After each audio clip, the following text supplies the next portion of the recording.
Hey everyone! In this video, I'll show you how to fix missing Windows icons. Alright, let's get started. First, press the Windows key and R at the same time. This will open a dialog box called Run.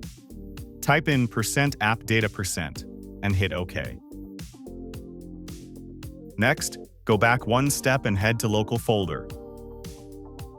At the top, click on View, then Show. And make sure Show Hidden Files is checked. Now, inside the local folder, find the file named Icon Cache. Once you locate it, delete it from the folder and empty your recycle bin. After that, right-click on the taskbar and select Task Manager. In Task Manager, find Windows Explorer and restart it. Once you do this, your icon should show up again. That's it for this video. Thanks for watching, and I'll see you in the next one.